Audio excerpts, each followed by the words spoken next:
ड्रामे की शुरुआत जिया से होती है, जो कि फूड डिलीवरी का काम करती है और यहाँ पर वो अपने हाथ में अपनी प्रेगनेंसी रिपोर्ट लेकर के खड़ी होती है और सोच रही होती है कि डॉक्टर ने कहा है कि अगर तुम्हें बेबी नहीं चाहिए तो तुम्हें अपने पेरेंट्स से इन पेपर पर साइन करवा करके लाना होगा। यहाँ पर वो अपनी मदर के किए गए व्यवहारों को याद करने लगती है कि कैसे वो उसे बोझ मानती है और उसके साथ में हमेशा ही बुरा व्यवहार करती रहती है क्योंकि वो एक लड़की है। तभी उसके पास में एक फूड डिलीवरी का मैसेज आता है और वो सोचती है क्या मुझे मर्दों के अस्पताल में फूड डिलीवरी करने के लिए जाना होगा। दूसरी तरफ हम इस ड्रामे के मेन लीड हान को देखते हैं, जो कि एंड्रोलॉजिस्ट डॉक्टर चुक्सी के सामने खड़ा होता है, जो कि उससे कह रही होती है कि मुझे यकीन नहीं होता कि आपके जैसा हैंडसम इंसान के साथ में ये सारी प्रॉब्लम भी हो सकती है। वैसे मुझे आपकी दादी को बताना पड़ेगा कि आपको क्या प्रॉब्लम है, तो आप चेकअप के लिए तैयार हो जाइए। जिस पर हान कहता है कि क्या बकवास है, मैंने कितनी बार कहा है कि मुझे कोई भी प्रॉब्लम नहीं है।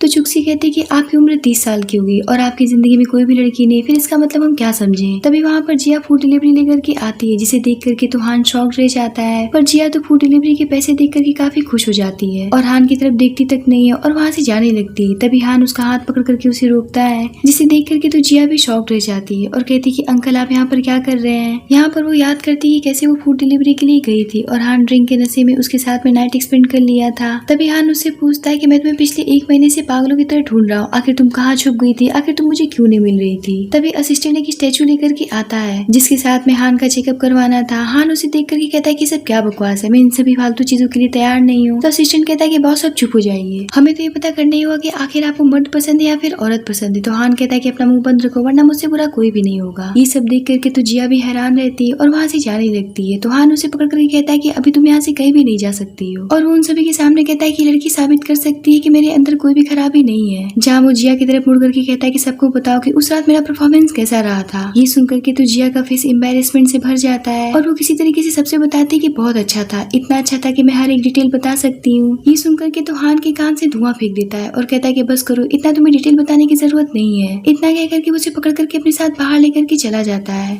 जहाँ असिस्टेंट दादी को फौरन से कॉल करके बताता है कि दादी ये समझ लीजिए कि आपके सूखे पेड़ पर गुलाब का फूल खिल चुका है। इधर हान जिया को लेकर के बाहर जाता है और कहता है कि चुपचाप से कार में बैठ जाओ, जिस पर जिया किसी बच्चों की तरह कार का गेट खोलती है, जिसकी वजह से उसके पैर में चोट लग जाती है। जहाँ हान उसे फौरन से कार में बिठाता है और उसके पैर को केयरफुली चेक करता है, जिसके बाद वो उस पर मेडिसिन लगाने लगता है। जिया तो उसे बहुत प्यार से देख रही होती है और उसे थैंक्स करती है, जिस पर हान उससे पूछता है कि तुम कितने साल की हो। तो जिया बताती है कि मैं 19 साल की हूँ। ये सुनकर के हान को काफी ज्यादा गिल्ट फील होने लगता है कि उसने इतनी छोटी सी लड़की के साथ में नाइट एक्सपेंड कर लिया। यहाँ पर जिया सोचती है कि अंकल कितने केयरिंग पर्सन है, क्या मैं उन्हें अपने प्रेगनेंसी के बारे में बता दूं। तभी हान उससे कहता है कि हमारे बीच में उस रात जो भी कुछ हुआ था उसके जिम्मेदार सिर्फ मैं ही हूँ। यहाँ पर वो उससे काफी सीरियस बात कर रहा होता है, पर जिया का दिमाग तो पूरा बच्चों वाला था, इसीलिए वो कार में रखे कैट डॉल को देख करके काफी खुश होने लगती और पूछती कि अंकल क्या आपको लड़कियों वाले डॉल्स पसंद है। तो हान कहता है कि अगर तुम्हें पसंद है तो तुम इसे ले सकती हो। तो जिया कहती कि नहीं नहीं मुझे नहीं चाहिए। तो हान उसे बताता है कि वैसे इसे मेरे फैमिली मेंबर्स ने बनाया है। फैमिली मेंबर का नाम सुनकर के जिया सोचती कि जरूर इनकी वाइफ ने बनाया होगा, क्योंकि अंकल तो शादीशुदा लगते हैं। इतने पर हान उसे क्रेडिट कार्ड ऑफर करने लगता है, पर जिया उसे लेने से साफ इनकार कर देती है। तभी जिया के पास में एक मैसेज आता है, जिसे देख करके तो चिल्ला उठती है। हान उससे पूछता है कि क्या हुआ, जिस पर जिया बच्चों की तरह रोते हुए कहती कि मेरा सारा पैसा चला गया। तो हान उससे पूछता है कि कितना नुकसान हो गया। तो जिया उसे रोते हुए इशारे में 5 बताती है। तो हान उससे पूछता है कि 5 लाख या फिर 50,000। तो वो कहती कि नहीं सिर्फ 5,000। इतना छोटा अमाउंट सुन करके तो हान सदमे में चला जाता है कि इतने छोटे से अमाउंट के लिए आखिर कोई कैसे रो सकता है। यहाँ पर वो कहती कि मैंने कितने महीने से 5,000 रुपए जुटाए थे अपनी फीस भरने के लिए, पर मेरे भाई ने इसे चुरा लिया। तो हान कहता है कि घबराओ मत, मैं सब कुछ ठीक कर दूंगा। यहाँ पर जिया कहती है कि आज मुझे सबक सिखा करके रहूंगी। इतना कहकर वो गुस्से से वहाँ से रोते हुए चली जाती है। जहाँ हान उसे इस तरीके से रोता हुआ जाता देख करके फौरन से अपने असिस्टेंट को कॉल करके जिया के बैकग्राउंड और उसके एड्रेस के बारे में पता करने के लिए कहता है। इधर जिया जैसे अपने घर पहुंचती तो उसकी मदर उससे कहती कि अगर तुम्हारे भाई ने वो पैसे ले लिए तो क्या हो गया, वैसे हमने तुम्हारा रिश्ता तुम्हारे भाई के बॉस के साथ में तय कर दिया है, जब वो हमें बहुत सारे दहेज देगा तो तुम उनमें से अपने 5,000 ले लेना। तो जिया कहती कि आखिर आप कैसी माँ है, आपको शर्म आनी चाहिए अपनी बेटी को बेचने में। तो उसकी मदर कहती कि इसे बेचना नहीं कहते, मैं मानती हूँ कि वो तुमसे उम्र में काफी बड़ा है पर वो बहुत अमीर है। यहाँ पर जिया शादी से साफ इनकार कर देती। इस बात पर उसकी मदर भड़क जाती है और उसे घर से बाहर निकाल देती है। अब जिया घर से बेघर हो जाती है और सड़क पर खड़ी होकर के फूट फूट कर रोने लगती है और कहती कि आखिर मेरी माँ मेरे भाई से इतना प्यार क्यों करती है, मुझसे प्यार क्यों नहीं करती है। इधर हान उसके घर का एड्रेस पता करके उससे मिलने के लिए वहाँ तक पहुँच जाता है, जहाँ वो देखता है कि जिया सड़क पर खड़ी होकर के रो रही होती है, जिसे ऐसे रोता हुआ देख करके उसे फौरन से भीगने से रोकता है और उसे अपने साथ लेकर के अपने घर चला जाता है, जहाँ उसके कपड़े चेंज कर करके उसका हेयर ड्राई करने लगता है। यहाँ पर जिया उसे देख करके सोचने लग जाती है कि अंकल तो शादीशुदा है, फिर वो मुझे अपने घर पर क्यों लेकर के आए, क्या उन्हें अपनी वाइफ से डर नहीं लगता है। इसीलिए वो हान से कहती है कि अंकल मैं बाहर जाकर के अपने लिए घर ढूंढना चाहती हूँ। तो हान कहता है कि बेबी गर्ल बाहर बहुत तेज बारिश हो रही है, अभी हम बाहर नहीं जा सकते हैं, वैसे मेरे घर में बहुत सारे कमरे हैं, तुम चाहो तो यहाँ पर रह सकती हो। तो जिया कहती है कि ठीक है मैं यहाँ पर रहने के लिए तैयार हूँ, लेकिन इसके बदले आपको मुझसे किराया लेना पड़ेगा। तो हान उससे पूछता है क्या तुम्हें तुम्हारे 5,000 वापस मिले या नहीं। तो वो कहती है कि मुझे नहीं मिले। तो हान कहता है कि अगर मैं तुम्हें 10,000 की जॉब ऑफर करूँ तो क्या तुम करोगी। तो वो कहती है कि मैं अभी इतनी पढ़ी लिखी नहीं हूँ। तो हान कहता है कि घबराओ मत, मैं तुम्हें ऐसी जॉब दूंगा कि तुम इसे आराम से कर लोगी। और इन्हीं सब बातों के बीच में हान उसे कुछ ज्यादा ही करीब चला जाता है और यहाँ पर उन दोनों के बीच में रोमांटिक मोमेंट क्रिएट होने लगता है। पर तभी हान के मोबाइल पर उसकी दादी का कॉल आ जाता है, इसीलिए वो उसे रिसीव करने के लिए बाहर चला जाता है। जिया सोचती कि लगता है कि उनकी वाइफ का कॉल होगा, इसीलिए वो बाहर चले गए। इधर दादी फोन पर खुशी के मारे इतनी तेज चिल्लाती कि हान के कान का पर्दा तक हिल जाता है और वो कहती कि मैंने सुना है कि मेरा खड़ूस पोता एक लड़की के प्यार में पड़ गया है, तो जल्दी से बताओ तुम उसे मेरे पास कब लेकर के आ रहे हो। तो हान कहता है कि दादी अभी ये सही समय नहीं है बात करने का। तो दादी कहती कि आखिर कब सही समय आएगा, क्या तुम अपने आप को बहुत यंग समझते हो, तुम पूरे 30 साल की हो गए हो, अगर तुम्हारी एज और ज्यादा होगी तो बच्चे होने में भी प्रॉब्लम होगा। तो हान कहता है कि दादी मैं अभी अभी उससे मिला हूँ, मुझे थोड़ा सा समय चाहिए। तो दादी कहती कि ठीक है तुम आराम से समय ले लो, पर जल्दी मेरी बहू को मेरे सामने लेकर के आना क्योंकि मैं उसे देखना चाहती हूँ, इसीलिए मैं इंतजार करूंगी। इतना कहकर के वो कॉल काट देती है। हान जिया की तरफ देख करके सोचता है कि जिया बहुत छोटी है, मैं उससे बहुत बड़ा हूँ, आखिर मैं क्या करूँ। अगली सुबह असिस्टेंट जिया को कंपनी लेकर के जाता है, जहाँ इतनी बड़ी कंपनी देख करके जिया तो काफी हैरान रह जाती है और काफी खुश भी होती है। यहाँ पर असिस्टेंट सोचने लग जाता है कि पता नहीं छोटी सी लड़की ने बॉस के ऊपर क्या जादू कर दिया है, जो कि इसे बिना किसी डिग्री के यहाँ पर जॉब दे दिया गया है। अब असिस्टेंट उसे हान के ऑफिस के बाहर लेकर के जाता है और उसे बताता है कि यही बॉस का ऑफिस है, लेकिन हान तो अंदर काफी गुस्से में होता है और वो अपने पर्सनल असिस्टेंट को जॉब से फायर कर देता है क्योंकि उसे सीड्यूस करने की कोशिश कर रही होती है। ये सब देख करके जिया असिस्टेंट से पूछती है कि उसे जॉब से क्यों निकाला गया है, जहाँ वो उसे बताता है कि जरूर उसने कुछ ऐसा किया होगा क्योंकि उसका बॉस पर क्रश था। ये सुनकर के तो जिया को काफी ज्यादा जेलसी फील होता है और वो कहते हैं कि फिर तो अंकल ने बिल्कुल ठीक किया। तभी हान जिया को देखता है और उससे कहता है कि अब जैसा कि मैंने अपने असिस्टेंट को जॉब से फायर कर दिया तो आज शाम के प्रॉम पर तुम मेरे साथ में चलोगी। ये सुनकर के तो जिया शॉक रह जाती है क्योंकि उसे डांस करना नहीं आता था, इसीलिए वो हान से कहती है कि अंकल मुझे डांस करना नहीं आता है। तो वो कहता है कि मुझे इस बात से कोई फर्क नहीं पड़ता है और वो अपने असिस्टेंट से कहता है कि डिजाइनर डिपार्टमेंट के लोगों को यहाँ पर बुलाओ। तो असिस्टेंट कहता है कि ठीक है। कुछ देर के बाद में वो लोग जिया के लिए बहुत सारे कपड़े गहने और सैंडल्स लेकर के आते हैं, जिसे देख करके वो एकदम से फिर से हैरान रह जाती है। जहाँ वो लोग उसका अच्छे से मेकओवर करते हैं, जिसके बाद में जिया एक एक करके सारे कपड़े ट्राई करने लगती है, लेकिन हान एक एक करके सारे कपड़े रिजेक्ट करता जा रहा था, जिसकी वजह से जिया काफी नर्वस हो जाती है। लेकिन फाइनली हान को उसके ऊपर एक ड्रेस बहुत अच्छा लगता है और वो यहाँ पर उसे देखता ही रह जाता है।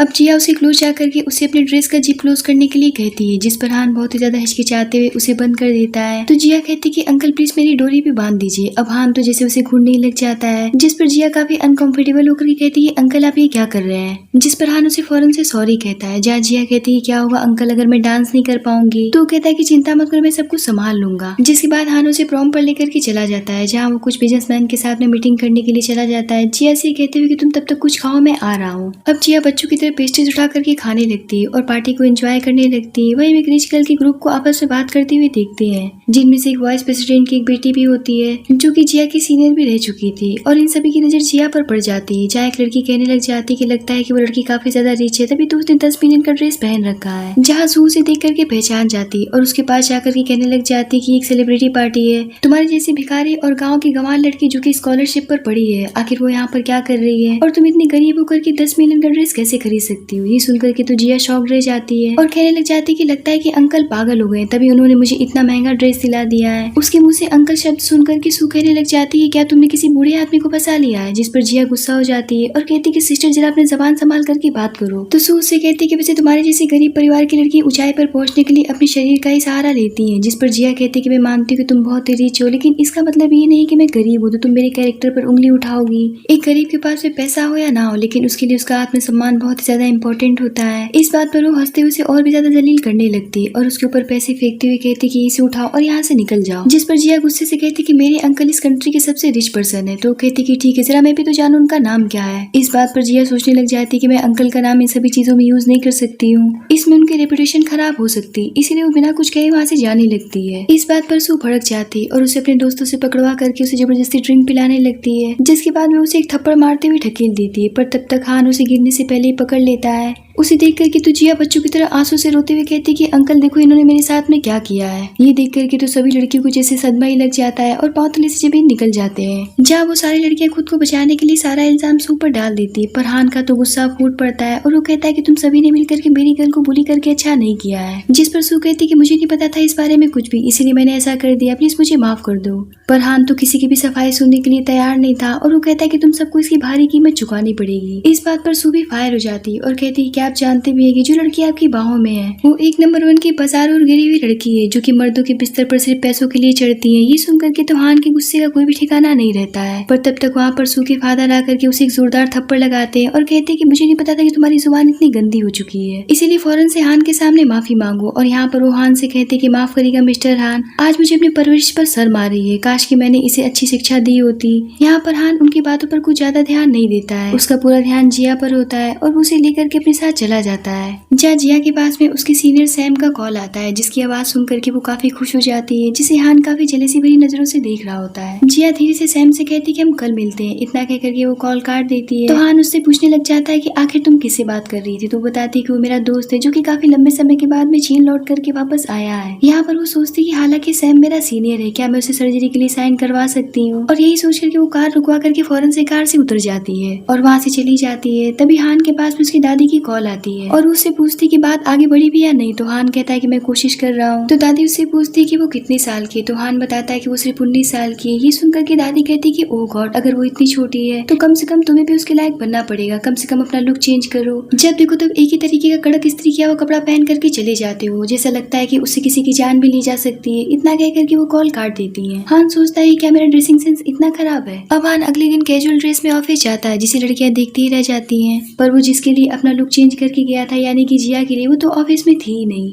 जहाँ वो असिस्टेंट से पूछता है कि जिया कहाँ है। तो असिस्टेंट बताता है कि वो तो आज छुट्टी पर है। ये सुनकर के तो हान का दिमाग दौड़ने लगता है कि कहीं जिया उसी दोस्त से तो मिलने नहीं चली गई जिससे कि कल रात वो बात कर रही थी। हान असिस्टेंट से कहता है कि जल्दी से उसे कॉल करके पूछो कि आखिर वो कहाँ है। तो असिस्टेंट फौरन से उसे कॉल करके पूछता है कि आज आप छुट्टी क्यों ली है और अभी आप कहाँ पर है, क्योंकि कंपनी में बहुत सारे काम है। ये सुनकर के तो जिया काफी परेशान हो जाती है और वो कहती है कि अभी मैं हॉस्पिटल में हूँ। हॉस्पिटल का नाम सुन करके तो हान बोल पड़ता है कि आखिर तुम्हें क्या हुआ है जो तुम्हें हॉस्पिटल जाना पड़ा। हान की आवाज सुन करके तो जिया जानबूझ करके खांसने लगती है और कहती कि मेरी तबीयत ठीक नहीं है, इसीलिए मैं हॉस्पिटल आई हूँ। तभी सैम के पीछे से बुलाने की आवाज हान सुन लेता है और पूछता है कि आखिर तुम किसके साथ हॉस्पिटल गई हो। इस बात पर जिया काफी घबरा जाती है और कॉल काट देती है। इस बात पर हान एकदम पैनिक होने लगता है। जहाँ असिस्टेंट कहता है कि जब उसके घर वाले उसे छोड़ चुके हैं तो आखिर वो किसके साथ हो सकती है, कहीं वो अपने लवर के साथ तो नहीं है। ये सुनकर के तो हान पूरी तरीके से सदमे में चला जाता है। इधर सैम जिया के पास में बैठ करके उसे हिम्मत दे रहा होता है कि सब कुछ ठीक हो जाएगा क्योंकि मैं तुम्हारे साथ में हूँ और मैं ये भी जानता हूँ कि तुम्हारी मासूमियत का किसी ने फायदा उठाया है, तुम्हारी इसमें कोई भी गलती नहीं। तो जिया कहती है कि मेरा किसी ने भी फायदा नहीं उठाया, ये बस एक दुर्घटना थी। यहाँ पर वो अपनी बेबी से सॉरी कहती है। तभी वहाँ पर हान पहुंच जाता है जिसे देख करके तो जिया काफी हैरान हो जाती है और पूछती कि अंकल आप यहाँ पर क्या कर रहे हैं। जहाँ हान झूठ बोल देता है कि मैं थोड़ा सा बीमार फील कर रहा था। वैसे लड़का कौन है। सैम हान को देख करके जिया से कहता है कि वैसे तुम्हारे अंकल गायनो डिपार्टमेंट में क्या कर रहे हैं। जिया पूछती कि अंकल क्या आप अपनी वाइफ के साथ यहाँ पर आए। तो हान कहता है कि कौन सी वाइफ। ये सुनकर की जिया अपना अनाड़ी दिमाग लगाते हुए कहती कि अंकल ये एंड्रोलॉजिस्ट डिपार्टमेंट नहीं है तो आपको यहाँ पर नहीं आना चाहिए था। ये सुनकर की हान का फेस एम्बैरेसमेंट से भर जाता है और वो कहता है कि क्या बकवास कर रही हो और तुम यहाँ पर गायनो डॉक्टर के पास में क्या कर रही हो। यहाँ पर जिया हान से फिर से झूठ बोलती कि मैं यहाँ पर अपनी मंथली प्रॉब्लम की वजह से आई हूँ क्योंकि मेरे अंदर खून की कमी हो गई है। हान सोचता है कि बेचारी छोटी लड़की, कोई शक नहीं कि इसके अंदर ब्लड की कमी हो गई होगी। हान उससे कहता है कि फालतू की दवा खाने की कोई भी जरूरत नहीं है, मैं एक अच्छे डॉक्टर को जानता हूँ, इसीलिए मेरे साथ में चलो। जिस पर जिया उसे अपना हाथ छुड़ा देती है और पीछे हट जाती है। जहाँ सैम कहता है कि आप जिया के बॉस और अंकल हैं। वैसे मैं आपको बता देना चाहता हूँ कि जिया ने पहले से ही डॉक्टर को दिखा लिया है, इसीलिए आपको चिंता करने की कोई भी जरूरत नहीं है। इतना कह करके वो जिया को अपने साथ लेकर के जाने लगता है। तो हान कहता है कि अब जब जिया तुमने डॉक्टर को दिखाई लिया तो तुम्हें कंपनी वापस मेरे साथ में चलना चाहिए क्योंकि वहाँ पर बहुत ही ज्यादा काम है। यहाँ पर जिया अपने झूठ में बहुत बुरी तरीके से फंस जाती है और उसे हान के साथ में जाना पड़ता है। जहाँ हान जानबूझकर की जिया को सैम के सामने अपने करीब खींचता हुआ अपने साथ लेकर के चला जाता है। बाहर आकर के हान जिया से पूछता है क्या तुम्हें अभी भी कोई प्रॉब्लम हो रही है। तो जिया कहती कि नहीं मैं ठीक हूँ। तो हान उसे करीब जाता है तो जिया को लगता है कि शायद वो उसे किस करने वाला है, इसीलिए वो अपनी आंखें क्लोज कर लेती है। पर हान तो उसका सीट बेल्ट बांध रहा होता है जिसे देख करके जिया काफी कंफ्यूज हो जाती है। जहाँ हान उससे पूछता है कि आखिर तुम किसी बाहरी आदमी के साथ में हॉस्पिटल कैसे जा सकती हो। तो जिया कहती कि अंकल आप मुझसे दूर रहा करिए। जिस पर हान उससे पूछता है कि तुमने कभी मेरे अलावा किसी के साथ में किस किया है? तो वो कहती है कि नहीं, मैंने सिर्फ आपको किस किया है। वैसे आपकी हरकतें बिल्कुल किस वाली लगती है। ये सुनकर के हान हंसते हुए पीछे हट जाता है, जिस पर जिया की जान में जान आती है। कुछ देर के बाद में हान कंपनी के सामने कार रोकता है, जिस पर जिया हान को बाय बोल करके कंपनी के अंदर चली जाती है, पर वो अपनी प्रेगनेंसी रिपोर्ट सीट पर ही छोड़ जाती है, जिसे देख करके तो हान के पांव तले से जब ही निकल जाते हैं कि जिया 7 वीक प्रेग्नेंट है। और वो उस रात के बारे में याद करके काफी कंफ्यूज हो जाता है। इधर असिस्टेंट जिया के फोटोज दादी को ला करके दिखा देता है। जिया के फोटोज देख करके तो दादी काफी खुश हो जाती है और कहती है कितनी प्यारी लड़की है, आखिर इस नालायक को चाहिए क्या जो कि इतना टाइम लगा रहा है उससे शादी करने में। तो असिस्टेंट कहता है कि मुझे लगता है कि बॉस जिया के कैरेक्टर के बारे में समझने की कोशिश कर रहे हैं, क्योंकि वो दोनों एक दूसरे को अच्छे से नहीं जानते हैं। तो दादी कहती है कि सब मुझ पर छोड़ दो, मैं पता लगा लूंगी कि आखिर जिया किस टाइप की लड़की है। और इसी प्लान के मुताबिक दादी जानबूझकर की क्लीनर की ड्रेस पहन करके हान की कंपनी के सामने साफ सफाई का काम करने लगती हैं। तभी एक ठरकी आदमी उनसे आकर के टकरा जाता है, जिसके लिए दादी उल्टा उससे खुद माफी मांगने लगती है, पर उन्हें धक्का देकर के वो वहाँ से चला जाता है, जिसकी वजह से दादी गिर जाती है और उनकी तबीयत खराब होने लगती है। तो वो फौरन से अपनी दवा की शीशी निकालती है, पर वो उनके हाथ से छूट जाता है, जिसके लिए वो आते जाते हर एक इंसान से मदद मांगने लगती है, पर उनकी मदद कोई भी करने के लिए तैयार नहीं होता है। तभी वहाँ पर जिया आती है और उन्हें देख करके फौरन से उठा करके अपने ऑफिस के अंदर ले जाती है, जहाँ उन्हें दवाई खाने के लिए देती है और साथ ही उन्हें स्नैक्स खाने के लिए भी देती है। तो दादी कहती है कि बेटा अब तुम्हें अपने काम पर जाना चाहिए। तो जिया कहती है कि ठीक है दादी, आप अपना ख्याल रखिएगा। इतना कह करके वो वहाँ से चली जाती है। दादी सोचती कि मेरी पोती बहू कितनी प्यारी है। तभी वो वहाँ पर उसी ठरकी आदमी को पसरा पड़ा हुआ देखती है, जो कि खा पी करके चारों तरफ गंदगी मचा करके सोया हुआ था, इसीलिए वो उस जगह को क्लीन करने के लिए उठती है। तभी वहाँ पर हान की पुरानी असिस्टेंट उसके लिए गिफ्ट लेकर के आती है और टेबल से टकरा करके गिर जाती है, जिसकी वजह से उसका गिफ्ट फूट जाता है। अब इस बात का गुस्सा वो दादी पर निकालने लगती है और उन पर चिल्लाने लगती है। उसकी आवाज सुनकर के जिया फौरन से दौड़ती हुई आती है और दादी से पूछती कि दादी आप ठीक तो है ना। फिर वो वैन को देख करके सोचती कि तो वही लड़की जिसे अंकल ने जॉब से निकाल दिया था। वैन उससे पूछती कि तुम कौन हो। तो जिया बताती कि मैं हान की असिस्टेंट हूँ और वैसे मैंने अपनी आंखों से देखा है कि तुम्हारा गिफ्ट तुम्हारी लापरवाही की वजह से टूटा है, इसमें दादी की कोई भी गलती नहीं है। तो वैन कहती कि ज्यादा बकवास करने की जरूरत नहीं है, इस बुढ़िया ने मेरा 5 मिलियन का नुकसान किया है, तो इसकी भरपाई तो इसे करनी पड़ेगी। जिस पर जिया उस पॉट का एक टुकड़ा उठा करके देखती और बताती कि तो नकली है। यहाँ पर जिया और वैन के बीच में उस पॉट को लेकर के बहस छिड़ जाती है और इनका चेचे पेपे सुन करके वो टकला आदमी भी उठ जाता है और इन दोनों के बीच में कूद पड़ता है। इधर हान जिया की प्रेगनेंसी रिपोर्ट को लेकर के काफी ज्यादा सोच रहा होता है और परेशान होता है। तभी वहाँ पर असिस्टेंट भागता हुआ आता है और बताता है कि दादी कंपनी में क्लीनर होने का नाटक कर रही थी और यहाँ पर सब कुछ गड़बड़ हो गया है। अब वो वैन से झगड़ा कर रही है और उनके साथ में जिया भी इन्वॉल्व है। ये सुन करके तो हान काफी परेशान हो जाता है। इधर बात इतनी ज्यादा आगे बढ़ जाती है कि दादी को अपनी पहचान सबके सामने रिवील करनी पड़ती है, पर उनकी बातों पर कोई भी यकीन नहीं कर रहा होता है। यहाँ तक कि जिया को भी लग रहा होता है कि दादी फेंक रही है। यहाँ पर वो टकला आदमी उन्हें गार्ड से बाहर फेंकने के लिए कह देता है, पर इससे पहले हान वहाँ पर आ जाता है। पर वो टकला ठरकी आदमी तो हान को भी फेक समझ लेता है और उसे जलील करते हुए उसे मारने के लिए आगे बढ़ जाता है, जिस पर हान उसका हाथ तोड़ देता है। असिस्टेंट उससे कहता है कि लगता है कि तुम मरना चाहते हो, तभी तुम मिस्टर हान के ऊपर हाथ उठाने चले हो। ये सुन करके तो वो काफी ज्यादा कंफ्यूज हो जाता है और यहाँ पर उसे रियलाइज होता है कि उसने तो हान के ऊपर हाथ उठा दिया है, इसीलिए वो फौरन से अपने घुटनों पर बैठ करके अपने आप को थप्पड़ मारते हुए हान के सामने माफी मांगने लगता है। हान वेन से पूछता है कि आखिर तुम यहाँ पर क्यों आई थी। तो वो कहती कि मैं तो आपके लिए यहाँ पर बस गिफ्ट लेकर के आई थी, पर इस बुढ़िया ने उस गिफ्ट को तोड़ दिया, ये सब इसी की गलती है।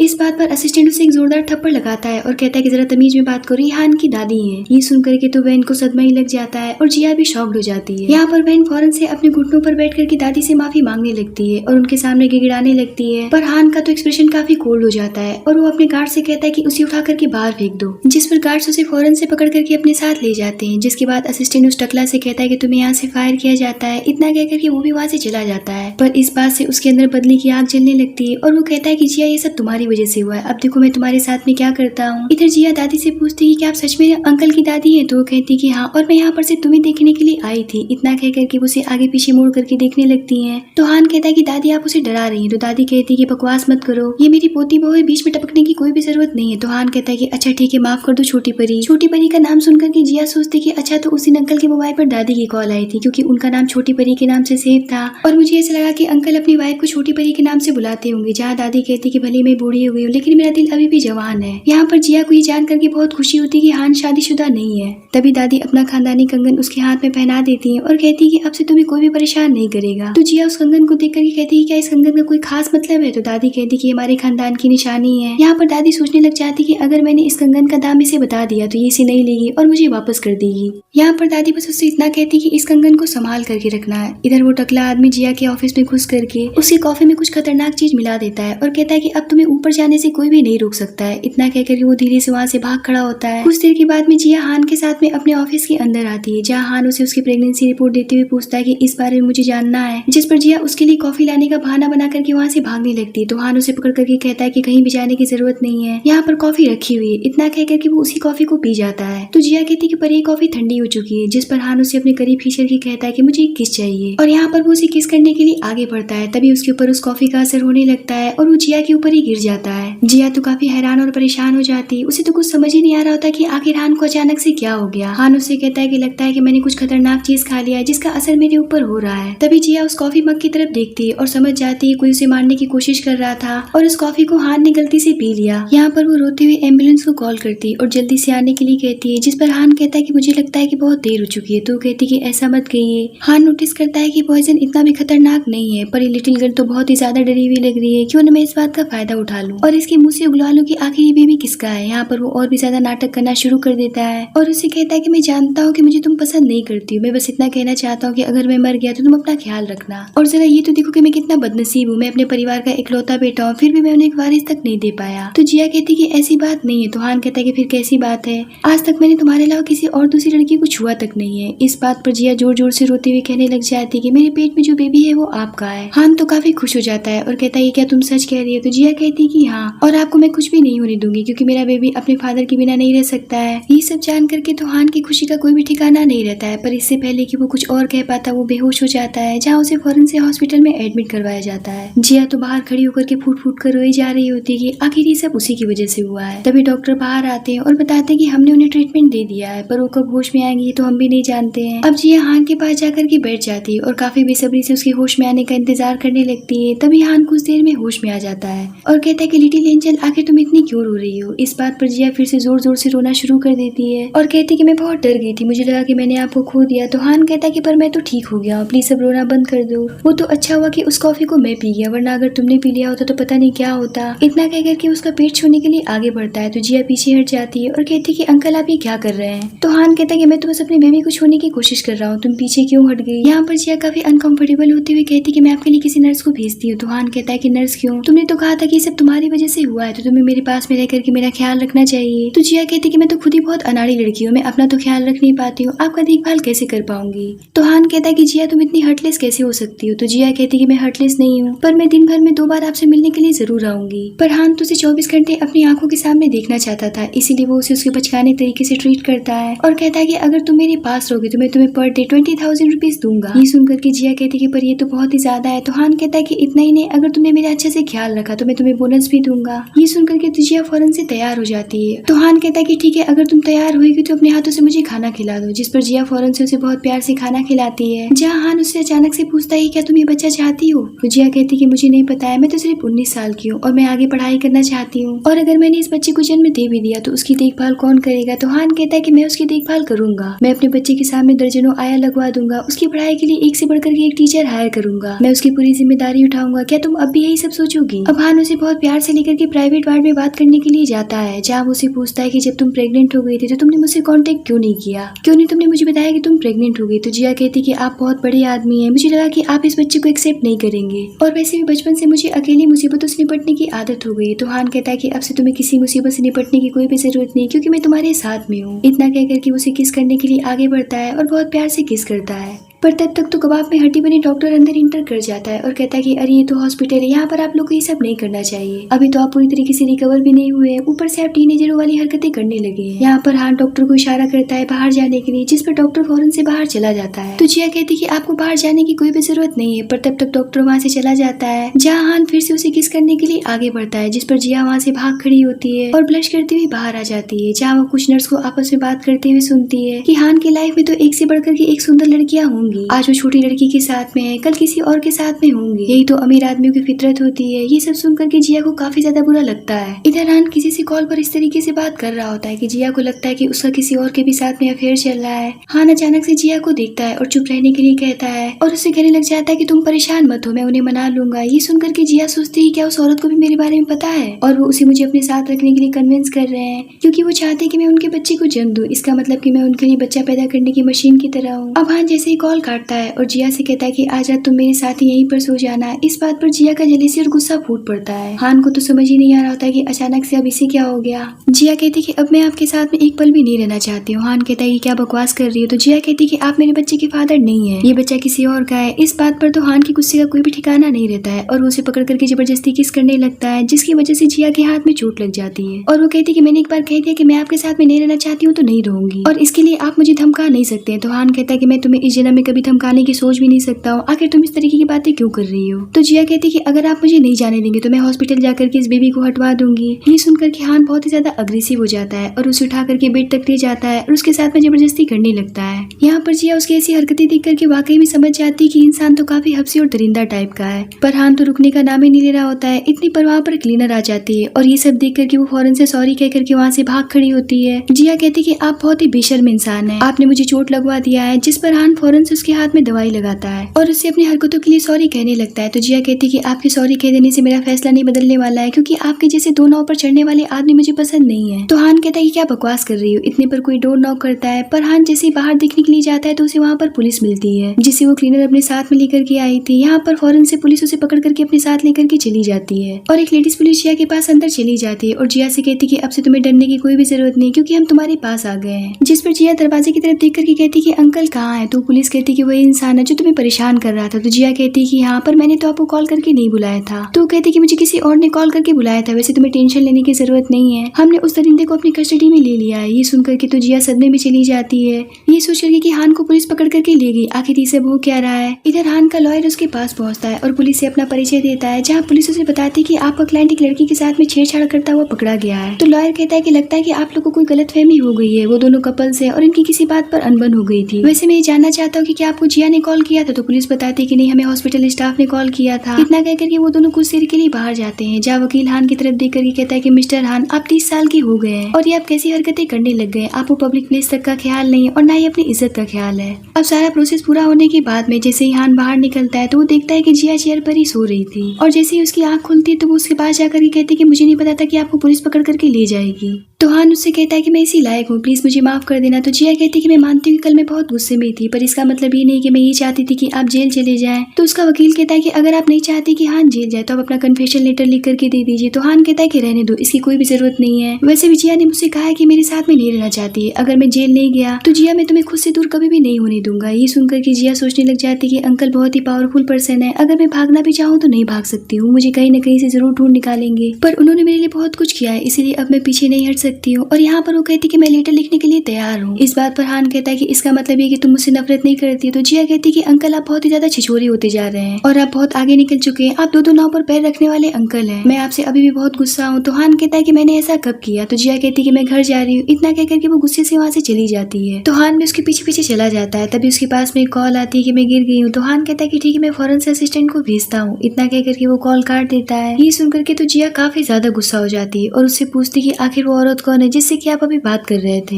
एक तो आप मुझे बहला फुसला रहे, ऊपर से दूसरी औरतों के साथ में गुलछरे उड़ा रहे। तो हान कहता है कि कौन सी दूसरी औरत, मैंने अपनी पूरी जिंदगी में सिर्फ तुमसे ही प्यार किया है। तो कहती कि आप झूठ बोल रहे हैं। हान उसकी बातों को सुनकर के समझ जाता है कि इसे गलत फहमी हो गई है और इसके अंदर जेलसी और गुस्सा भर गया है। यहाँ पर हान उसे टीज करते हुए कहता है कि मेरी जिया तो काफी जेलसी लड़की निकली। यहाँ पर तो जिया को काफी ज्यादा जेलस फील हो रहा था, लेकिन वो इस बात को डिनाई कर देती है और कहती कि मुझे नहीं पसंद है कि आप दूसरी औरतों से बात करें और बदमाश टाइप के आदमी बन जाए। हान तो उसकी बातों को सुनकर के काफी ज्यादा हंसने लगता है। इस बात पर जिया को काफी ज्यादा गुस्सा आता है और वो गुस्से से वहाँ से जाने लगती है। तो हान उसे रोक करके कहता है कि अब तो ये बात करीब पता चलेगी कि किसके साथ में अन्याय हुआ है। तुम जानना चाहती हो कि वो लेडी कौन है जिसका नाम एली है, जिससे मैं बात कर रहा था। अब हान अगले दिन जिया को एक पार्टी में लेकर के जाता है, जहाँ वो उसी लेडी से मिलता है। उसे ऐसा मिलता हुआ देख करके तो जिया की जेलसी का कोई भी ठिकाना नहीं रहता है। इस बात को असिस्टेंट नोटिस करता है और उससे पूछता है कि आप ठीक तो है ना। तो जिया कहती है कि मैं घर जाना चाहती हूँ। तो असिस्टेंट कहता है कि मिस एली कितनी खुशी के साथ में अपनी बहू को यहाँ पर देखने के लिए आई थी, लेकिन आप तो यहाँ से जाने की बात कर रही हैं। ये सुन करके तो जिया शॉक्ड हो जाती है और उसे रियलाइज होता है कि वो तो हान की मदर है। अब हान उसके सामने खड़े होकर कहता है कि मेरे साथ में इतना बड़ा अन्याय हुआ है, तुमने मेरे ऊपर उंगली उठाया है। ये सुनकर के तो जिया का फेस एम्बैरेसमेंट से भर जाता है और वो उससे बहुत प्यार से माफी मांगने लगती है। तभी वहाँ पर हान की मदर आती है और जिया से मिल करके उसे बहुत प्यार से गले से लगा लेती है। जहाँ हान उसे अपनी मदर से मिलवाने के बाद में अपने साथ घर लेकर के चला जाता है, जहाँ इन दोनों के बीच में एक रोमांटिक मोमेंट क्रिएट हो जाता है। तो हान उसे गोद में उठा करके कहता है कि चलो हम साथ में बात लेते हैं। इतना कहकर के उसे लेकर के के अंदर चला जाता है। अब अगले दिन हान जिया के लिए वेडिंग रिंग सिलेक्ट करता है, जहाँ असिस्टेंट उसे एक बुके देते हुए कहता है कि ऑल द बेस्ट बॉस। जिसके बाद में हान उस बुके और रिंग को लेकर के जिया के सामने जाता है, जिसे देख करके तो जिया काफी खुश हो जाती है। हान उसे बुके देते हुए कहता है कि आज मैं तुमसे कुछ कहना चाहता हूँ। जिया तो कंफ्यूज होकर के पूछती कि आप मुझसे क्या कहना चाहते हैं। तभी हान उसके सामने नील डाउन होकर के बैठ जाता है और उसे शादी के लिए प्रपोज करता है। ये सुनकर के तो जिया काफी खुश हो जाती है और उसे हाँ कर देती है। उसके मुंह से हाँ शब्द सुन करके हान भी काफी ज्यादा खुश हो जाता है और फौरन से उसे रिंग पहना करके उसे गले से लगा लेता है। अब यहाँ से भी हान और जिया के वेडिंग डे को दिखाया जाता है, जहाँ वो दोनों वेडिंग ड्रेस में काफी प्यारे लग रहे होते हैं। यहाँ पर हान पूरी पब्लिक के सामने जिया से अपने प्यार का इजहार करता है और कहता है कि मैं वादा करता हूँ कि मैं तुम्हारा लाइफ टाइम ख्याल रखूंगा और तुमसे बहुत प्यार करूंगा। इतना कह करके वो उसे किस करता है और काफी ज्यादा इमोशनल होने लगता है। तो जिया उससे कहती है कि अंकल अगर आप ऐसे ही रोते रहेंगे तो सब क्या सोचेंगे, वैसे मुझे अभी भी ये शादी एक सपने जैसा लग रहा है। तो हान कहता है कि सपना नहीं मिसेज हान, अब तुम मेरी वाइफ हो। इतना कहकर के वो उसे गले से लगा लेता है और इसी मोमेंट के साथ में ड्रामे के पर हैप्पी एंडिंग होती है।